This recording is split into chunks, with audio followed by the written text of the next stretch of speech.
Hi,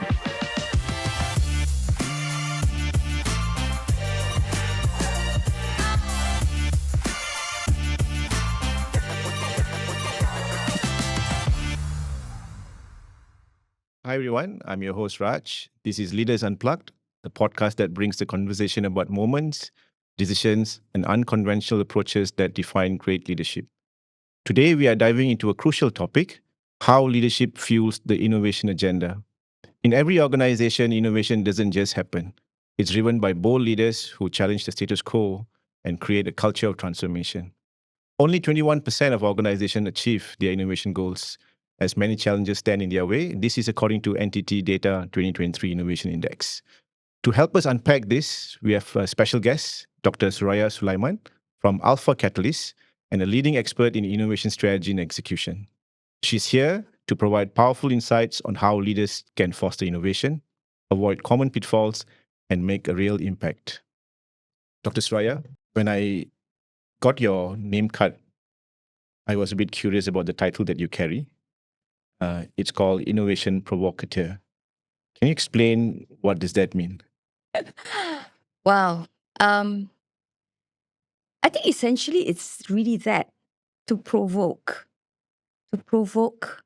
insights, to provoke conversations, to provoke thoughts, to provoke action from anywhere and anybody. So we've been involved in a myriad of projects, and it's really to prod and provoke people to think differently.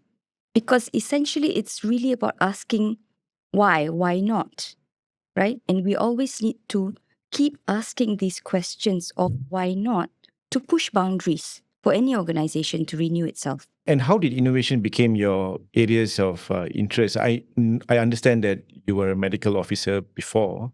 That's a huge transition from what you were before and what you are as an expert. Can you give us some thoughts around this? It's been a long and winding journey, I must say. So I was a radiologist in a sort of previous life, right? And one of the key things which I had noticed was how patients with stroke had differing levels of ability, or it didn't align with what the findings were on MRI. So you could see patients who had huge areas of infarcts or ischemia in their brain, yet they were able to do a lot of things. Yet there were some patients who had small areas of infarct in the brain, but they were very debilitating, right? And so this sort of led me to look into how the brain works, neuroplasticity, brain sciences, and it sort of opens up this whole big area of, how a body works. So looking at the brain-body connection. And then I went for a certification in terms of thinking. So the Herman Brain Dominance Instrument, HBDI, which looks at how an individual thinks, which is based on MRI findings. So it's really based on science to look at how do people think? What are the different styles of thinking, basically, that are available?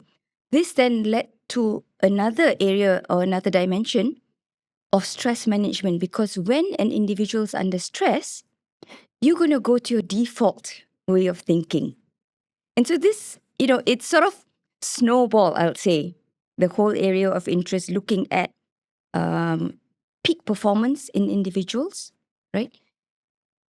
And this, when you talk about peak performance of individuals, then you're going to talk about peak performance of an organization. What is peak performance of an organization? It's about them renewing. It's about them doing things differently. And that basically is innovation. And so really that opened up, that was the journey of that transition. And I think it's sort of, you fall in love with something new. And you mentioned about organization. I want to touch on that topic. Many organizations talk about the need for innovation. What does that mean for the leader? It's definitely beyond technology adoption, etc. Wow. It's a huge question. That's like an onion, right? And let's peel that first, one by one. So when you talk about innovation and what's the leader's role, so on one hand is, how do we define innovation itself? How do people understand what innovation is? And then what's the role? So it really is different because all of these are connected. So when we talk about what is innovation on its own, when people say, what is innovation? So innovation is really about creating value. We need to differentiate that between inventing something and innovation, because inventing something is about creating that new product or new service. But if you don't bring it out, it's not creating value for your organization or for whoever it is. It's not an innovation yet. So until it creates a value, then it's an innovation. So that's one, by how we define. But when we studied the landscape, so this was way back in 2010, and we looked at the landscape of how do people understand, what do people understand about innovation? The top thing, almost 80% of people understood it as creativity. We repeated the study again in around 2014. The top thing that people associated innovation with was R&D. People did not associate it with risk. People did not associate it much with culture, or process change, mindset change. So this is the thing that we need to understand when you're driving innovation within an organization. We need to see, what do my people understand when I say innovation, right? For the leaders out there, that has to be clear because everybody needs to be able to speak that same language. Now then, you look at the role of the leader. So the role of the leader then will be to look at from in strategy perspective, okay, what's happening, from a process perspective and from a culture perspective. And this is where we divide, or we need to segregate, right, what leaders are doing from a tactical perspective as opposed to a strategic perspective, and how they are then able to move that towards an exponential change perspective. About culture that you mentioned, how would leaders drive that innovation culture is required for an organization? And what type of leaders or traits in leaders that would drive this innovation culture? So when we talk about innovation culture, there are a couple of things we need to look at, right? So one is about looking at building the culture within it. Now, for you to build a culture, first and foremost, you need to have a direction. Where are you heading? Because, you're sort of guiding your entire organization, right? So we need to say, okay, we're heading there. But where is there? And we need to define the there very clearly. So in terms of what type of innovation are we focusing on? Are we entering new markets? Is it about looking at new products? Is it looking at ancillary aspects of income, right? So the direction to innovate. Now, secondly, in terms of building the culture, is how are we getting ideas to surface within the organization? Okay, what are these going to be? So for that to happen, we need to have a clear pipeline, right, of ideas. But to have a clear pipeline, you need to see, how are ideas supposed to surface? Do you have a channel? Do you have a way that you are measuring, evaluating these ideas, right? Do you have a way which you are putting resources towards the ideas to prototype these ideas? How are you then evaluating the prototypes? Because all of these become critical junctures on when you're changing, and it's going to signal to the organization. And all of this then will lead to, what is your willingness to take risk, to do things differently? So that becomes important. Now, a final, I think, anchor to the culture, how are we managing failure? And that becomes this crucial signal to the organization. What's really interesting is when we did the study across 3 countries, Malaysia, Singapore, and Indonesia, in terms of innovation, and we look at the fear of failure. The fear of failure in Singapore was higher than Malaysia and Indonesia. Are they going to be very innovative in the organizations? So as a nation, Singapore is absolutely brilliant, right? They are topping basically global indices, right? But from an organization perspective, how is that being managed? What is the fear within the organizations of doing things differently? And this is key. So if I could basically illustrate it with an example, we worked with an international oil and gas organization who who do a lot of first in the world projects, right? And we had actually posed this question to them. How do you then manage the risk, right? And say, we don't take risk because everything is drilled down to the bite size that we can manage. And that's how you're going to build the capacity within the organization to take on essentially combine larger bites, right? Big risk, big ticket items.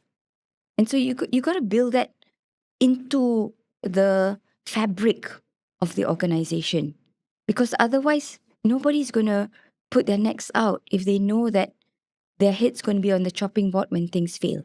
What are the main drivers that causing this fear? So I think on one hand is the signaling, right? So when we looked at what's going to drive people to want to innovate, right? One of the key things that they look for is leadership, trust, and support. And this is really about their leaders in a way having their back. They want to be able to know that if I fail in this project, not because I didn't look enough, I didn't look at the details enough or whatever, or because I was careless, I tried, but it was a test, it was an experiment, and it failed. People want to know that they'll be safe, right? So in an organization, you need to have that mechanism of how do you allow for experimentation, right? Now, the other thing which people look for when they want to innovate is a clear direction. And this is a real challenge for many organizations within the country. We have worked with a number of organizations, and when we ask the leaders, where do you want your people to work on, to innovate in? They themselves, I don't know. So this is where a number of organizations, or let's say organizations on a whole, I think, have challenges because sometimes we are unaware of what competitors are doing, right? So how aware are you within the organization of what your competitors are doing? How aware are you looking at what are going to be the trends 3 to 5 years coming? Or are we looking at strategy in the very short term? So do we have a slight mid-term strategy, which is driven by foresight? And this is because that's going to then detail out where are we going to grow? How do we want to grow? Right? And that's where you are able to then guide your people in terms of from a messaging perspective. So the strategy is important for you to have. Bring in your people, communicate the strategy and your areas of growth. So last time we used to hear a lot about the burning platform, right? It's that don't wait for the burning platform to happen, but create that burning platform in a way for change to happen within the organization. So what you're saying also kind of reminds me that people need to move away from comfort zone to create these innovative ideas and solutions within the organization. Their reports are saying about 40% impact to growth of the businesses if innovation is done right. But then again, the leaders of this organization need to be convincing enough to drive this kind of change where they're taking people out from their comfort zone. How do these leaders then need to convince the board? Is that a hurdle, or is that an opportunity for them to discuss this with the board? And would they be able to get the board to agree to this in a very smooth manner? So I think my perspective is a bit different. It's not about your top management trying to convince the board, but actually the board should be the ones demanding it, because the board has a longer tenure in an organization, in a public listed entity especially. A board's maximum engagement is up to 9 years. So you're going to have people there who are going to be there for many, many more years compared to a CEO's tenure, which is typically 2 to 3 years, right? So your CEO is going to change, but your board is going to be still present. So how does the board, the question is, how does the board ensure there is growth? Now, when we look at organizations, we need to look at things from a more holistic perspective, where you're looking at what is good for the organization, what is good for your customers, and what is good for the community also. So we need to take in all of these considerations, because then you have a solid foundation upon which you are building the company. So when we talk about the role of the CEO and the board, is to ensure continuity of growth for the organization, and of course towards shareholders, right? Because you have that responsibility in a way to the shareholders. So when we look at how are we going to grow, then you're going to look at, okay, what's our strategy for growth? We're going to look at financial and non-financial indicators. What is going to be the impact of us doing things differently, right? What are the things that we need to take into consideration that's going to happen or that may happen 3 to 5 years down the line that is going to change our strategy, so that we're not sort of firefighting or having just a automatic reflex, right, when it happens. And then it's like, how do we build then the structure of process within the organization? How do we involve the entire organization? So we've worked with some large organizations which have really involved everybody within the organization, because reality is that the people who can make the strategy or, to think of new areas is everybody. And it should not be limited to just the top management. You have retreats with your middle management, top management, but how about you include everybody? Yes, you may not actually get, I think, huge ideas, but you may be able to build that portfolio. What's going to be more incremental? What's going to be more radical? So as always, when you're building towards change, you need to have a whole portfolio of ideas and not just, okay, I've got a few eggs in a basket, right? You want to really have that diversity of things that you're going to look at. And this is where leadership comes in, because we need to look at all of these indices. From a process perspective, what do we have? From a culture perspective, how are we? Okay, how well is the organization? How engaged are our people in terms of thinking for us? If you can get 5,000 people thinking for the company, that's definitely much better than having at the most 100 people thinking about where the future of the company is going to go. Where do leaders begin? I mean, you have so many experiences in talking to large organizations and driving innovation in the organizations. Mhm. Where do they start for leaders who have not embarked on innovation? What's the thought process and how do they execute this? So I think one key that has to be quite certain is that it should not be fragmented. So many a times organizations say, okay, we need to innovate, right? And they sort of start something, but then there's no continuity. And that is very dangerous, because what that signals is that it's a once-off thing. That was the flavor of the month. And then it continues or dies off. So leaders, when they want to embark on this change process, need to ensure you've got the momentum, right? And then you're doing things systematically. So from a strategy perspective, be clear about where you want to head to. Be clear of what is the direction of growth. Bring in elements of foresight, at least, looking at where you want to change. Ensure that you've got your process of how ideas are going to come up from the bottom, right? And all of those that I had mentioned earlier in place. Now, build the capability then of your people, because a lot of times we see innovation is always being said that yes, it's important, but the readiness of the organization and the capability does not match that, right? So you need to ensure that you match that. Now then, look at how are you driving and embedding the culture for innovation throughout. So we need to see it holistically, make sure there's transparency within the organization in terms of what you are doing, how you are engaging.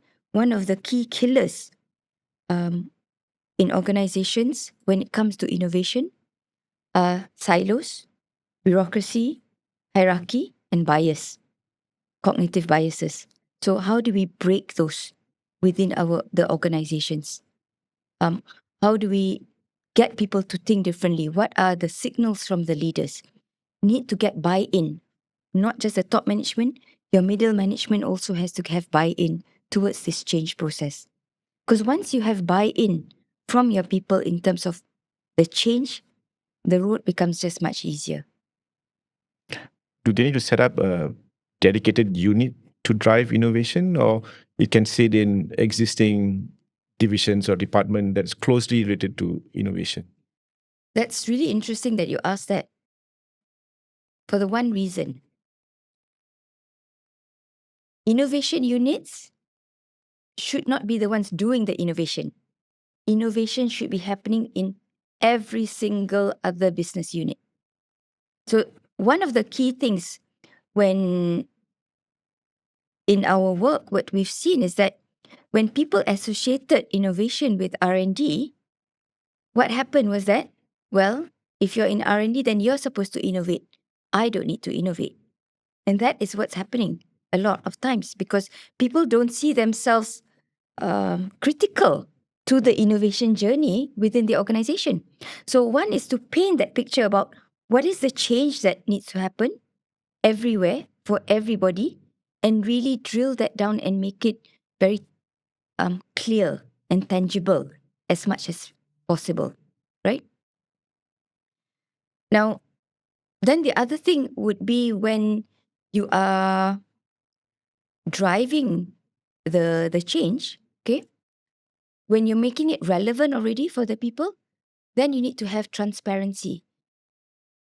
And here, in today's day and age, it has to be a digital form because digital basically allows the transparency.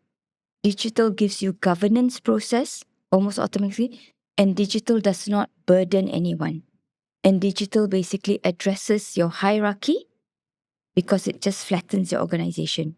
So we've had experience with organizations who've had a digital solution to manage their innovation.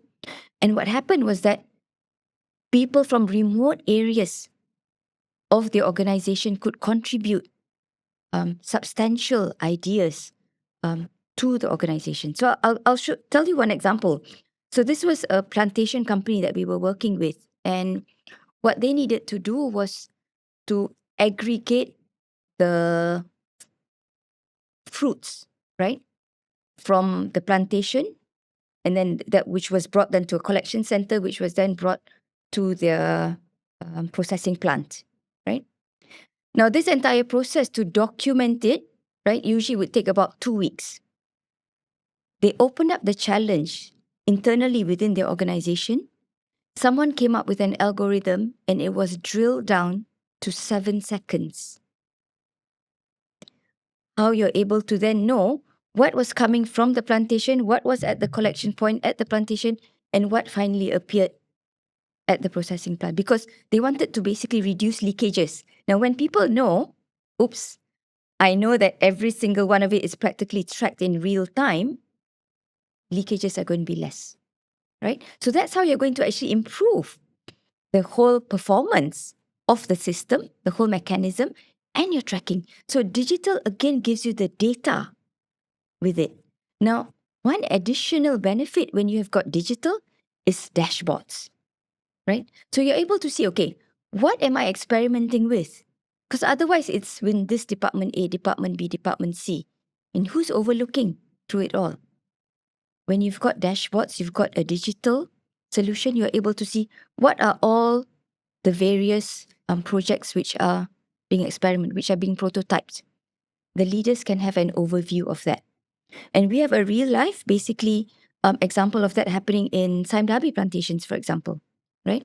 So they actually formed the Innovation and Technical Review Panel to look at what were the ideas coming up from the ground, okay? Which ones do we want to prototype? And they had the governance process within 𝘀𝗻𝗻𝗃 basically said that we will already give a fund. If yours is for prototyping, there's already a budget allocated of 20,000, right? So this was a number of years back. And this then just moves things on very quickly because right from deciding that, okay, yes, we're going to prototype that, you can straight away kick it off and not or let's apply for budget before that, because then the momentum for the project will die down. So all of this becomes critical when organizations want to embark on this. Now, what additionally digital solutions can give is that engagement of the employees, because employees are able to see the impact of them, giving an idea. So one example which we've seen within an organization is when an employee gave an idea, and one of the VPs in the organization, who is usually, they don't communicate, with VPs. VPs are so high up, and this is a young exec. And the VP actually managed, wow, that's a good idea. And this employee felt so elated. And that's what you want, because then they're going to be on fire, right? They're going to think up of even more ideas. And that is what's going to drive the change within the organization. We see a lot of organizations wanting to do innovation. Some organizations have dedicated resources in managing the innovation, not coming up with innovation, but managing innovation. For example, I've seen titles like Chief Innovation Officer, etc. How critical is this to have a dedicated office to manage innovation across the organization? How effective it is? I think it is good. So the emphasis of innovation is critical.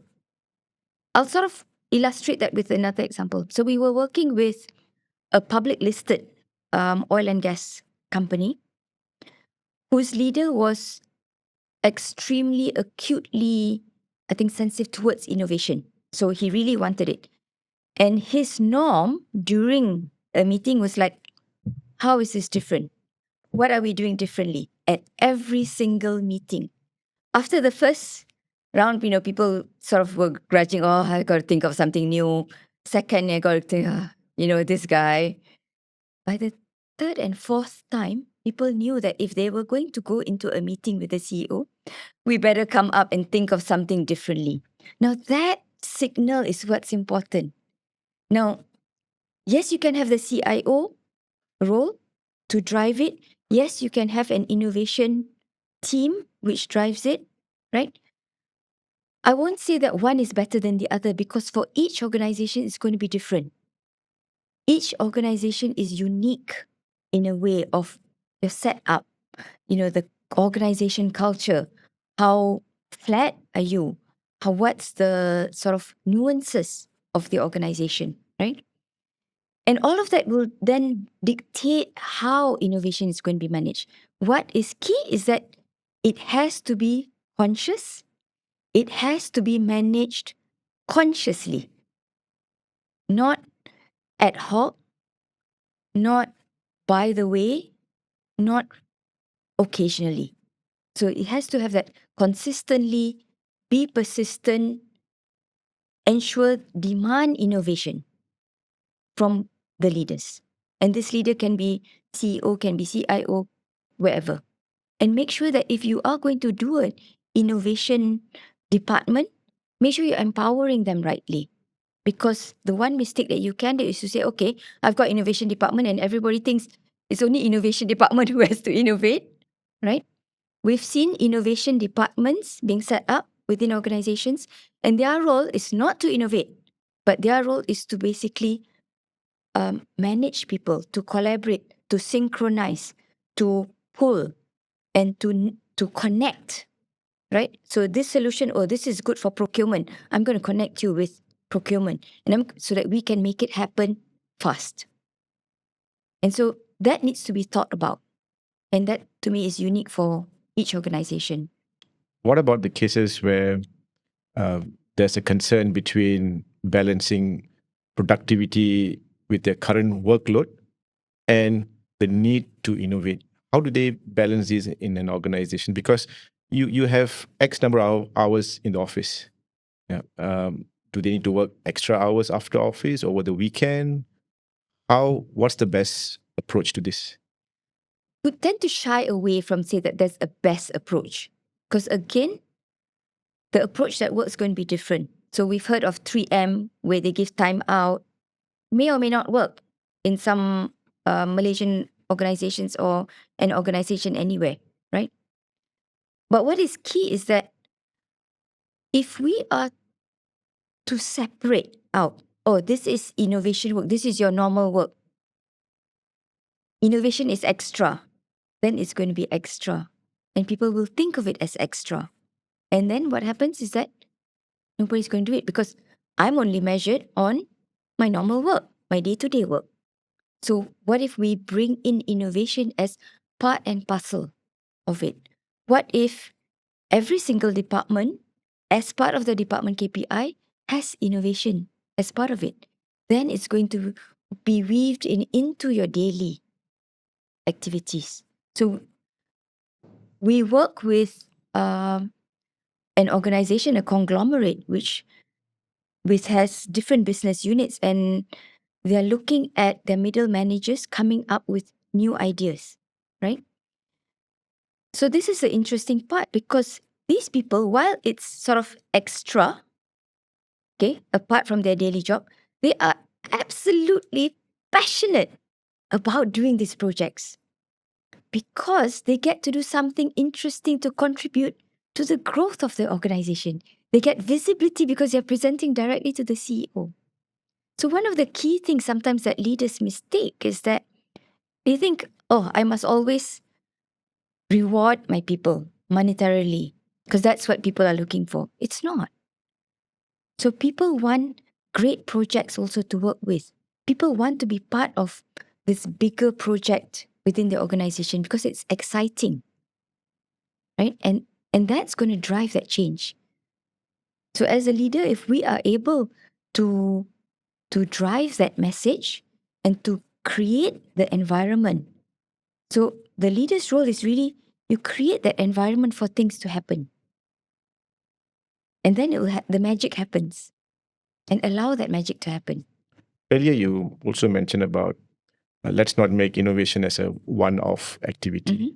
To sustain this, it can also be quite a huge task in making sure that this is a long-term innovation management process.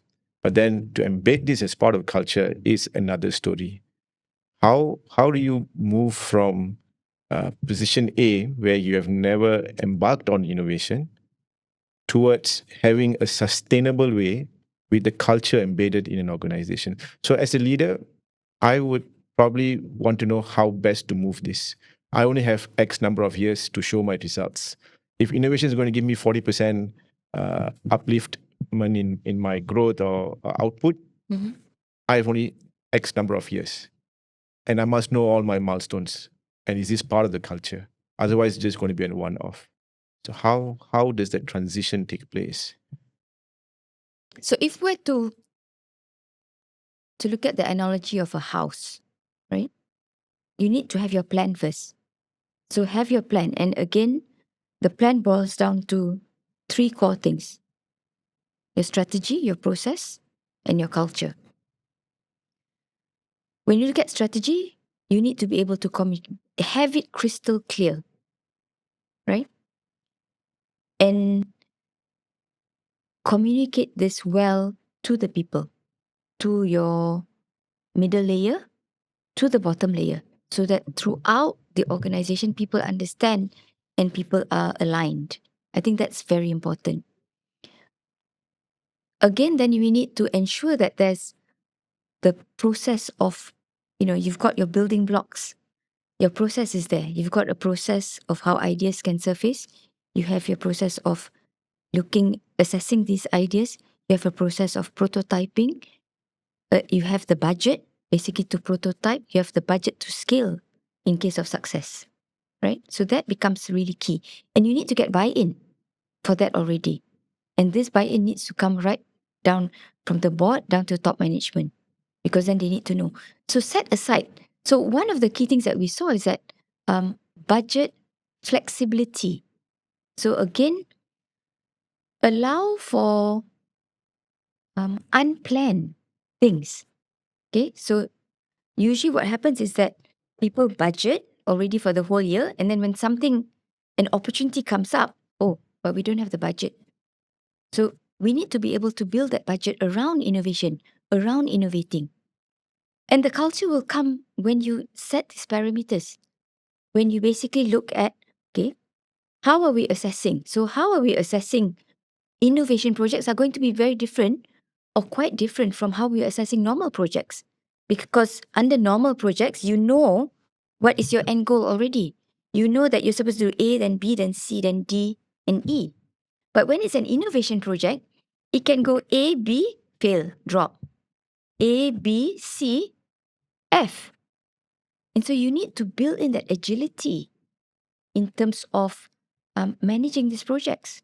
So that's another key. So don't use normal project management parameters, right, to manage your innovation projects. You need to look at a different set of parameters. Because then you're going to allow, because we need to allow for experimentation, allow for failure to happen. Now, I like to touch on failure. We tend to reward success. No problem, right? Things go right, let's celebrate, right? When things go wrong, oh, never mind, we'll just sweep it aside. But good failures need to be celebrated. And that's really important because that signals people and everyone within the organization, yes, please try. If it fails, it's okay. We want you to try. So Tata, the organization, has got a Dare to Fail award where they actually award the most spectacular fail, right? That was tested. That's gumption. So we need to have more of that. Whether it's a small, we worked with an SME doing FMCG, right? He said, I've always rewarded my employees when they came up with, new products, but I've never actually rewarded the ones where the product actually didn't come out right. They do sauces for the market. So, you always try new combinations, new type of sauce that you can eat, for whatever dish. And so some will turn out great, some absolutely, not palatable maybe, but you need to reward that. And that was his one realization that really changed. He says, that is what I'm going to do differently.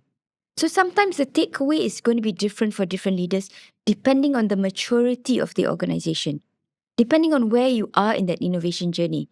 If you're zilch, you say, and I don't think that any organization can say, oh, we've never innovated. I'm sure every organization has had to innovate, right? It's really looking at, okay, which parts and how do we systematically address this? And the building blocks are very easy. You look at the context of the organization. Where are we? What's going to happen? What's going to impact us? What's going to influence where we're going to go? How we're going to grow? Which markets do we want to grow in? Right? And then we look at, okay, how do we weave this into our strategy? How are we going to then disseminate it out into the organization? What kind of support do we need to build in? What kind of resources? How much budget do we have to put? For some, you may say, okay, we're going to start small budget, and that's absolutely fine. But it's about starting somewhere. And it's fine to say, okay, we're going to start small. If you have more, go ahead, you can start big, right? DBS Bank, for example, in Singapore, they looked at innovating and they went big, right? And Piyush Gupta has, on many occasions, you can listen to when he's sharing on other podcasts and other platforms, how he supports failures when they were doing things differently. That's very evident. In our culture where failures are not much welcome to a large extent, how do leaders change this? You said Tata has an award, right? What's happening in Malaysia's scenario today in terms of innovation and failure? Can you just give us some flavor of that? What's happening in Malaysia's scenario? I think my perspective is that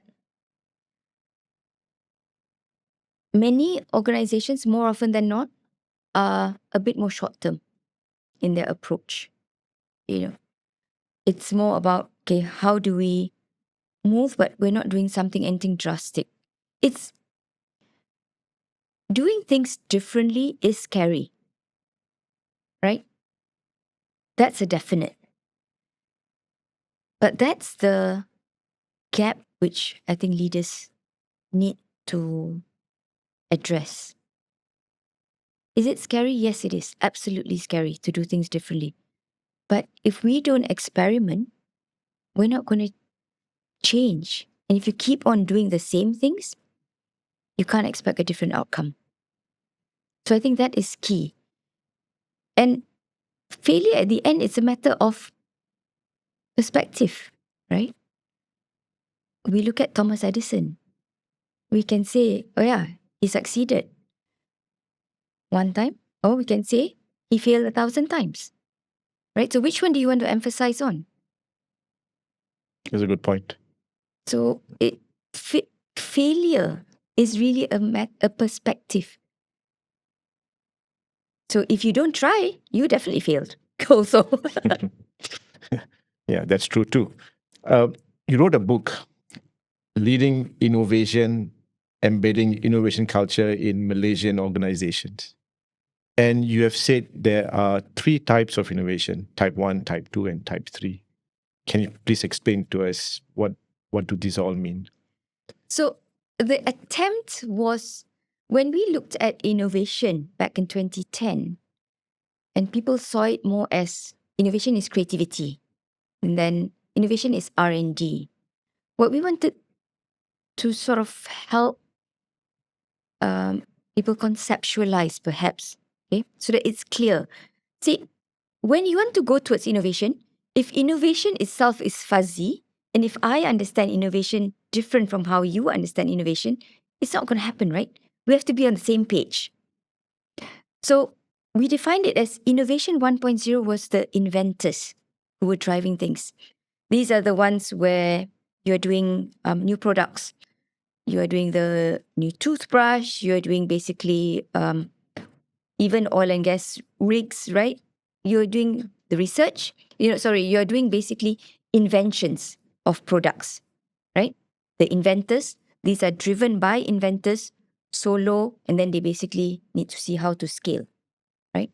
Innovation 2.0 was more tech-driven, more resources. These were the ones coming out from our academic institutions, our research institutions, high tech, right? It can also be large organizations which had research facilities.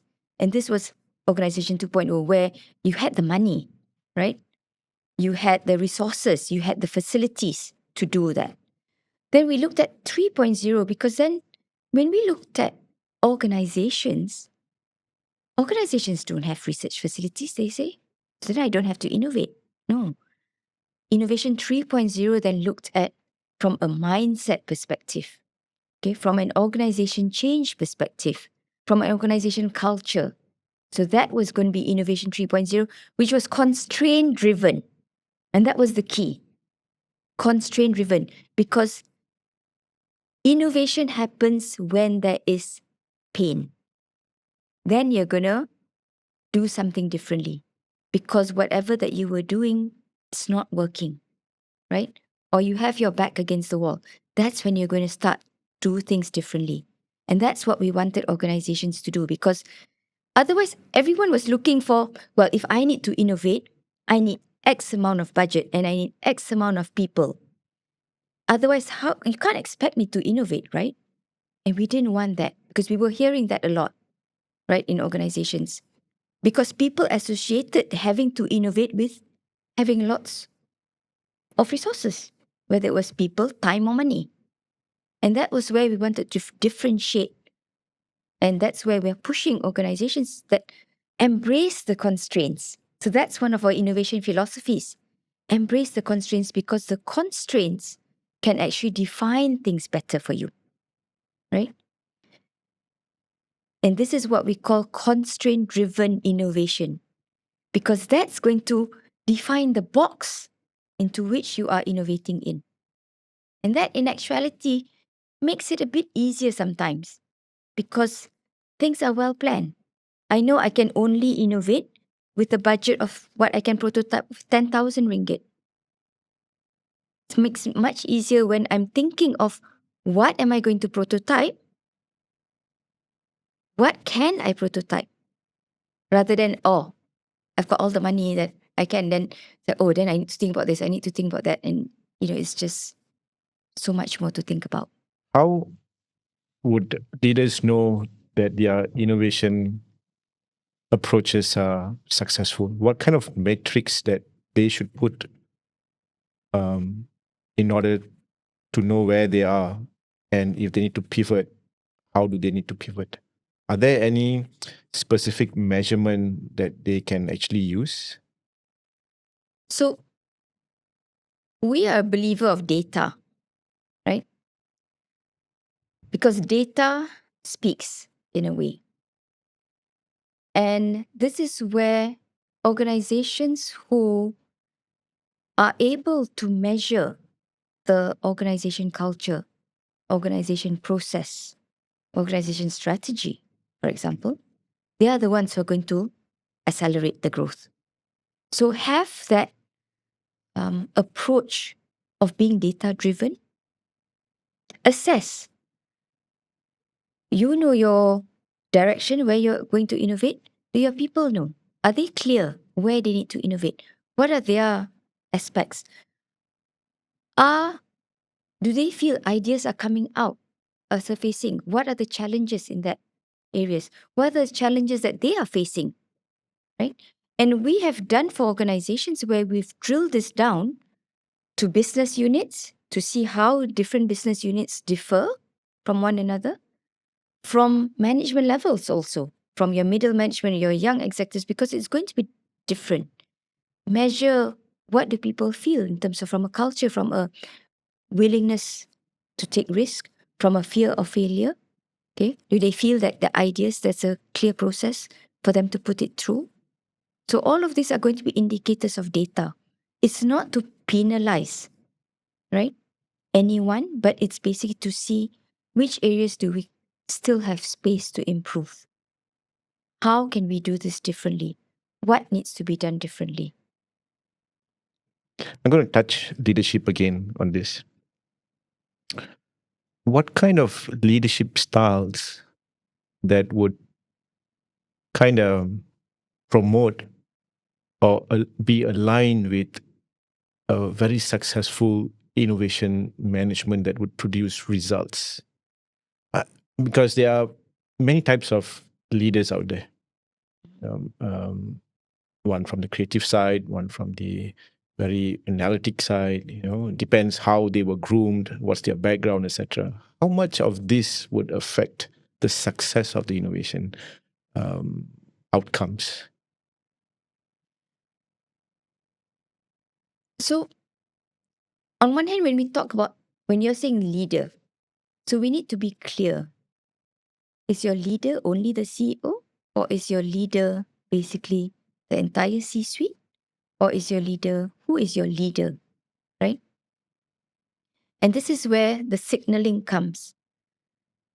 So, in a large organization, and when we look at this, okay, so the board will then signal to the CEO. CEO signals to C-suite, and C-suite can then signal downwards also. And this is where it has to be consistent. And this is where buy-in for innovation is not any one person's agenda, but it has to be everyone's agenda. And that's important. So it doesn't really matter what your style, whether you're more creative or you're more data-driven, right? Having the structure within it, within your organization, will in a way reduce the need, whether you're more creative or you're more data-driven, right? Because let's say you've got an innovation management system, that itself is going to give you the data.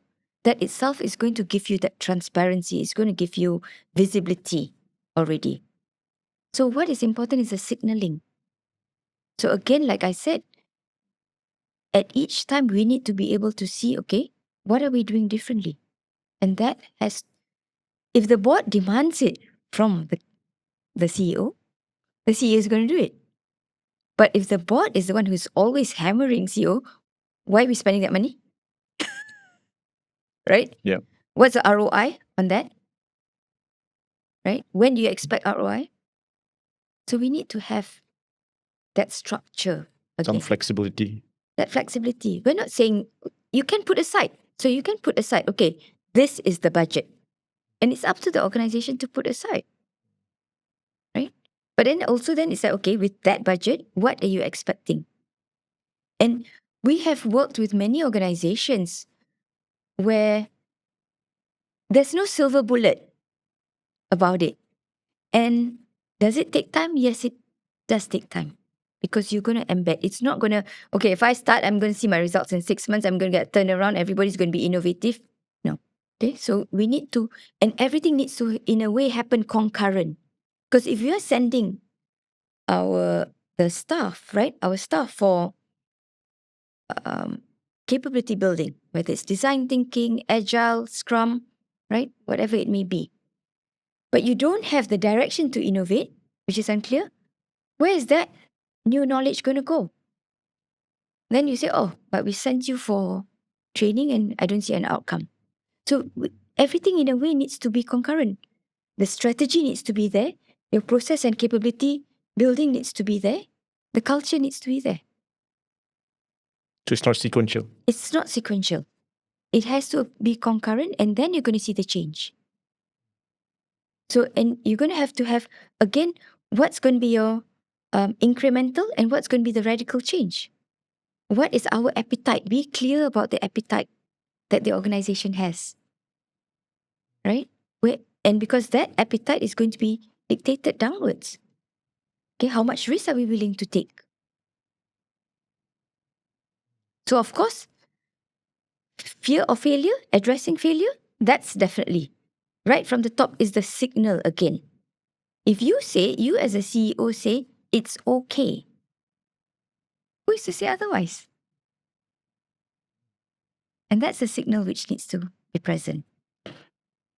With the ever-changing environment that we live today, the dynamics that affects consumerism, dynamics that affects product development, with AI now being the mainstream, how should leaders be thinking about innovation in today's term and moving forward? It's a very good question. And when we talk about the VUCA world, volatile is even more important today's day and age. And more so that you need to build that flexibility into the structure of your approach. So we need to be able to dance in a way to the change. We need to be agile in that approach and not set things in stone. And that's where, again, from a budgeting perspective, from a strategy perspective, it's always about reviewing. You can't. So traditionally, people, when they do projects, they say, okay, I'm going to do this project. Okay, you carry it out and you just report your milestones. We need to always keep reviewing. Is this still relevant? What needs to change? Do we need to pivot? Do we need to change? Do we need to scrap altogether? Scrapping projects is something very scary at an organization and how do you manage that? So, what kind of signal are you giving out when you scrap a project? Are you saying, oh, that was a bad one? Or is it a collective decision and it's fine? We tried something. It didn't work out. So these are the various nuances, I think, that as a leader, we need to be able to think about it. But I think very importantly is that the role of the leader, you must be consistent, demand the innovation, right? Have that as a clear innovation agenda. Be clear of the direction. Too often we see leaders who are unclear of that direction to grow. So it's not about, okay, I've got my strategy session and this is for the next 1 year. No, it's beyond that, which has to be, I think, spelled out or at least be clear. Will you definitely be using that strategy You say, well, but it's a volatile world, right? Yeah, you may or may not. But at least you've got an idea that if it happens, I'm ready, right? If it doesn't happen, it's okay. And we need to have that, I think, within our horizon. Dr. Suraya, this has been an amazing conversation on innovation and leadership. I would like to thank you for your time today. Thank you so much, Raj. It's been a pleasure to share. And I really hope that, for the leaders out there, that it's actually something beneficial for you to take on. It'll be different, I think, depending on the maturity of the organization. But I hope that at least there's a small nugget that you're able to take on. Thank you very much again. And that brings us to the end of another insightful conversation on Leaders Unplugged. Leadership is a journey, and every discussion brings us one step closer to becoming better, bolder, and more innovative leaders. If today's episode inspired you, don't forget to like, subscribe, and share it with fellow leaders and leaders to be. Your support helps us to bring more thought-provoking conversations your way. Until next time, keep leading, keep making an impact. I'm your host, Raj, signing off.